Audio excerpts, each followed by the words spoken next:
नमस्कार दोस्तों। आपने अपने आसपास आत्मा नाम की चीज को जरूर सुना होगा। कई बार आपके आसपास जो बूढ़ बुजुर्ग हैं, आपके घर पे आपके माता पिता या आपके भाई बहन, आपसे जो भी बड़े हैं, वो लगभग कई बार इस चीज का जिक्र अवश्य करते होंगे कि कोई ना कोई आत्मा नाम की चीज अवश्य होती है जो डायरेक्टली या इनडायरेक्टली हमें इफेक्टिव जरूर बनाती है। क्या ऐसा सही है? आपको लगता है क्या आत्मा जैसी कोई चीज इस धरा पर जरूर मौजूद है या हो सकता है?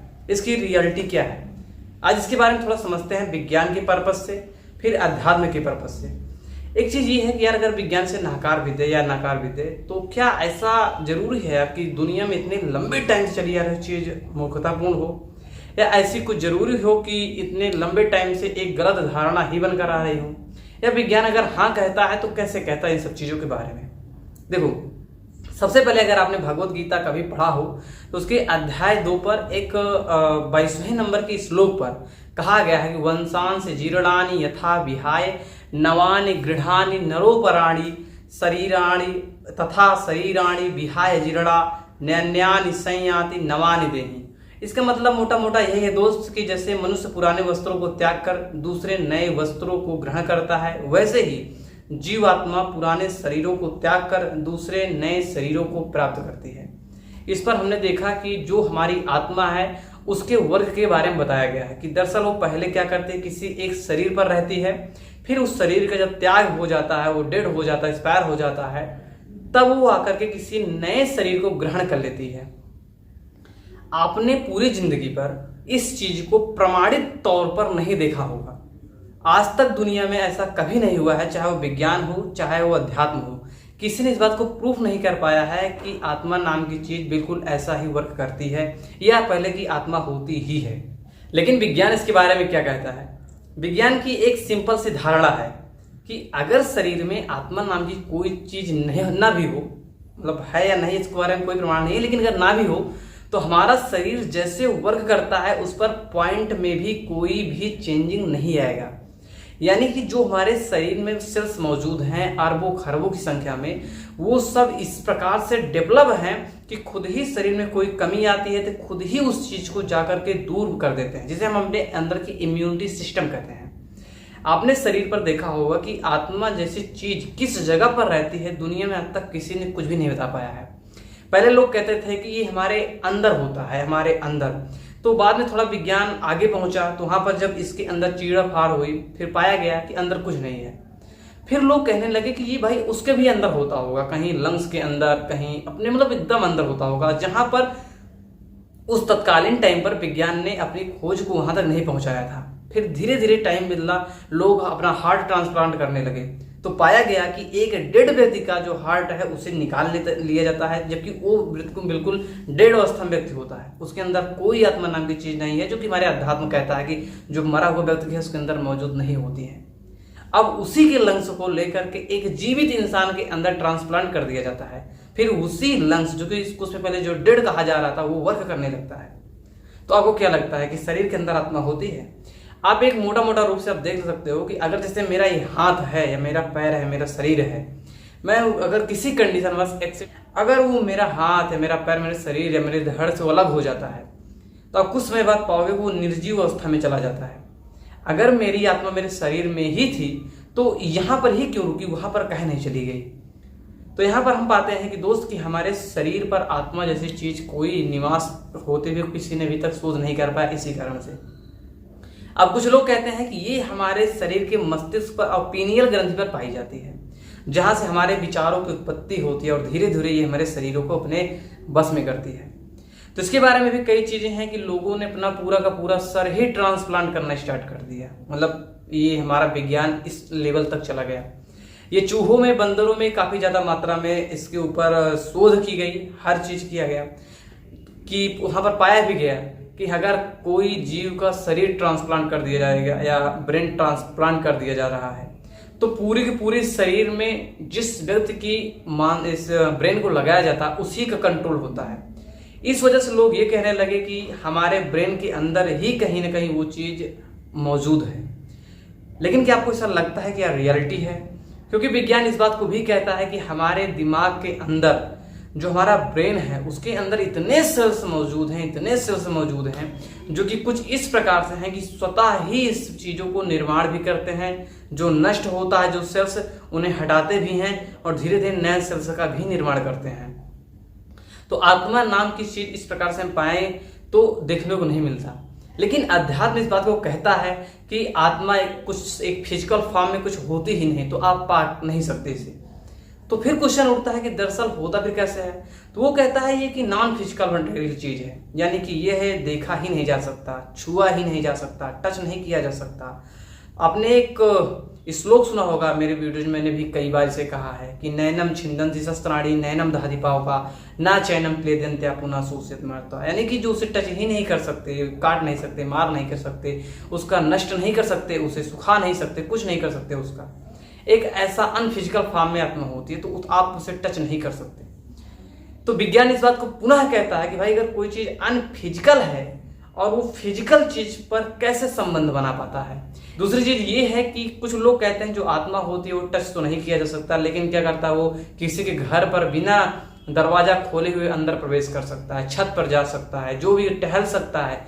मृत्यु के बाद वो 13 दिन तक आसपास घर में ही भटकता रहता है, ऐसा लोगों का मानना है। लेकिन आप बताइए कि जो आत्मा फिजिकल फॉर्म में नहीं है, जो दरवाजे को बिना टच किए बिना खोले हुए क्रॉस कर सकता है, आर पार हो सकता है, क्या वही आत्मा छत पर टिक सकता है? क्योंकि अगर छत पर भी वो टिकना चाहेगा, जाना चाहेगा, तो वो छत एक आधार बन जाएगी उसकी ऊंचाई की। और जबकि वो किसी भी फिजिकल फॉर्म को टच ही नहीं कर पाता या कोई फिजिकल फॉर्म उसे टच नहीं कर पाती, तो वहां पर कैसे खड़ा होगा? वो तो नीचे गिर जाएगा। ठीक इसी प्रकार से क्या वो धरती पर विचरण कर सकता है? अगर आपके घर में 12-13 दिन तक टिकता है, अध्यात्म इस प्रकार से कहता है 13 दिन तक रहता है, आपके घर में दोस्त एक प्रकार का बताया जाता है वो रहता है, तो क्या पृथ्वी जो कि एक फॉर्म है आपके फिजिकल रूप का, क्या उस पृथ्वी पर वो टिक सकता है? अनफिजिकल चीज कैसे रह सकती है? कई प्रकार की ऐसी चीजें हैं दोस्तों, लेकिन हम मोटे तौर पर ये चीज एक चीज मान लेते हैं। आपको हम उदाहरण बढ़िया देना चाहते हैं। जैसे कि ये मेरे पास एक टैबलेट है, इस टैबलेट को मैं तो नहीं, लेकिन वैज्ञानिकों ने इसे डेवलप किया है, इस प्रकार से डेवलप किया है कि इसके अंदर पूरी की पूरी आत्मा समाहित है। अगर आप चाहो तो देख सकते हो, क्योंकि अगर मैं इससे 2 बार मात्र टच कर देता हूं तो ये अपना कार्य स्टार्ट कर देती है, इसे कुछ ना कुछ इनपुट मिलता है। अगर कोई ये कहे कि इसके अंदर ऐसा क्या है जो फिजिकली कुछ ना कुछ इसके अंदर हलचल किया, जो इससे इस बात को जानकारी दिया कि तुम्हें स्क्रीन में लाइट देना है, तो इसके सेंसर हैं। सेंसर यानी कि जैसे हमारे दिमाग में सेंस होता है, उसी तरह इसके दिमाग में सेंसर होता है। हमने इसे डेवलप किया, मतलब इंसानों ने इसे डेवलप करके लगाया है। इसी प्रकार से हम ये कह सकते हैं कि आने वाले टाइम में विज्ञान ग्रोथ करता रहेगा, वो कहीं ना कहीं प्रकार से ऐसे कई चीजों को सामने लाकर रख देगा जो कि हमारी जो मान्यताएं, हमारी धारणाएं हैं, उससे भी ये बदल सकता है। एक मोबाइल है, जैसे कि देख ही सकते हो, इसे जो कमांड दो करता है, जो कहो वो करता है, इसके अपने ही समझदारी के रूप में। उसी प्रकार से इंसान भी अपने क्राइटेरिया में रहकर अपने सभी कार्यों को करता है। आपने देखा होगा कि जो लोग मर जाते हैं, कुछ अध्यात्म वाले यही कहते हैं कि भाई जो व्यक्ति मरता है उसके शरीर में कोई फिजिकल चेंजिंग ज्यादातर खास होती नहीं है। दरअसल उसके डेड होने के बाद ही खासा रूप में वो स्टार्ट होता है, उसके अंदर चेंजिंग होना। तो ऐसा क्या है जो उसके शरीर में एक नया आया या कुछ निकल गया जिससे वो व्यक्ति डेड हो गया? इस प्रकार से हम इसे कह सकते हैं दोस्तों, जैसे हम इसे पावर ऑफ कर देते हैं तो ये एक डेड के रूप में चला जाता है। उसी प्रकार से एक इंसान भी, लेकिन इसे हम पावर ऑन कर सकते हैं। लेकिन अगर हम इसके पावर ऑन वाले सक्षम को ही हटा दें, किसी का माइक लाल इसे ऑन ही नहीं कर सकता। उसी प्रकार से शरीर है। हो सकता है कि हमारा शरीर कुछ इस प्रकार से डेवलप है कि जब तक हम जीवित हैं, हमारे शरीर में कोई छेड़खानी कर दो, हम बिल्कुल ठीक ठाक रहते हैं। लेकिन हमारा शरीर जैसे ही एक बार काम करना बंद करता है, यानी कि इसका इंजन स्टॉप हो जाता है, तो हम दोबारा उस इंजन को स्टार्ट करना नहीं जानते हैं। एक खास कारण ये हो सकता है, क्योंकि अगर आपने देखा होगा जो भी व्यक्ति डेड होते हैं उनका खास का एक टाइम होता है, जैसे वो बहुत ही नाजुक अवस्था, जैसे बच्चे होते हैं ना, भ्रूण के टाइम में उनकी शरीर इतना ज्यादा कोमल होती है कि बाहरी इन्वायरमेंट से संबंध अच्छी तरीके से अपना सेट कर ही नहीं पाते। और जब वही अवस्था उनके बुढ़ापे के टाइम पर आती है, उनका शरीर इतना कोमल हो जाता है, इतना दयनीय स्थिति में चला जाता है, इम्यूनिटी सिस्टम तक कमजोर हो जाता है, उनका शरीर बाहरी अपने आवरण पर सेट नहीं हो पाता, जिसके कारण अपने देह का वो त्याग लोग कर देते हैं। लगता है कि वो मर चुके हैं।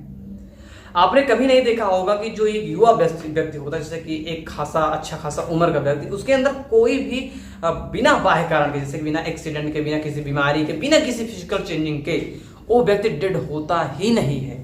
दुनिया का कोई भी व्यक्ति अगर आप देखोगे तो वो अपने आप से डेड नहीं होता है।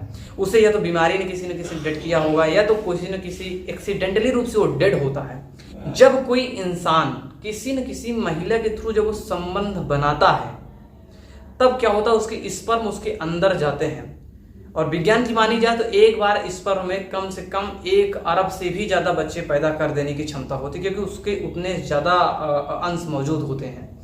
उनमें से कोई एक अंश महिला के भ्रूण के अंदर प्रवेश कर पाता है, उसके बाद वाल्व बंद हो जाते हैं, फिर वही जन्म लेता है और वो बच्चे का एक रूप निर्धारित होता है।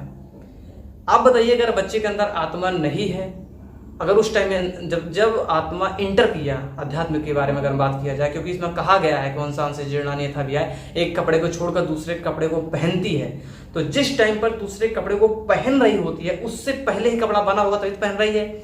अगर वो कपड़ा पहले से ही बना है, पहले से बना है, उसके अंदर आत्मा नहीं तो फिर डेड है। अगर कोई चीज डेड है और फिर उसमें जीवन कैसे आ जाता है?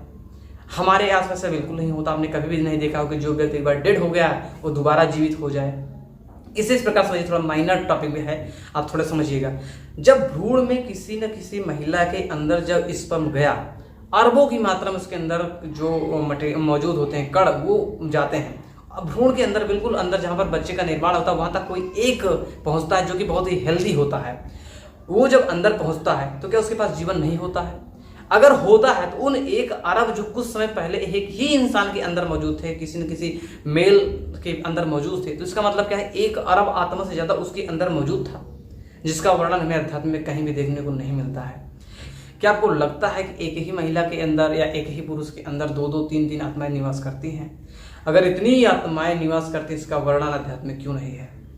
क्या आपको लगता है कि दुनिया में सच में अध्यात्म में या जो भी कहा गया है आत्माएं होती हैं? कुछ लोग तो यहां तक कहते हैं कि आत्माओं को देखा भी जा सकता है, कैद भी किया जा सकता है। कुछ लोग कहते हैं आपके घर में एक दुरात्मा निवास करती है, एक प्रेत आत्मा निवास करती है, उसे पंडित को बुलाओ या तांत्रिक को बुलाओ, ओझा को बुलाइए, जो उसे कैद करने का प्रयास करिए। क्या आपको लगता है नॉन फिजिकल चीज़ों को इतना गंदा तरीके से बात करना ठीक पड़ेगा उनके बारे में कि उन्हें एक बोतल में कैद कर लो? खैर, मेरा पर्सनल मानना है कि ऐसी चीज़ें नहीं होती होंगी। तो आशा करते हैं कि वीडियो पसंद आया होगा, आप इसे शेयर करना नहीं भूलोगे। लेकिन आपकी जो भी राय है आत्मा के बारे में आप उसे बताना मत भूलिएगा। मिलते हैं नए वीडियो पर किसी नए इंटरेस्टिंग टॉपिक के साथ। तब तक के लिए जय हिंद, वंदे मातरम।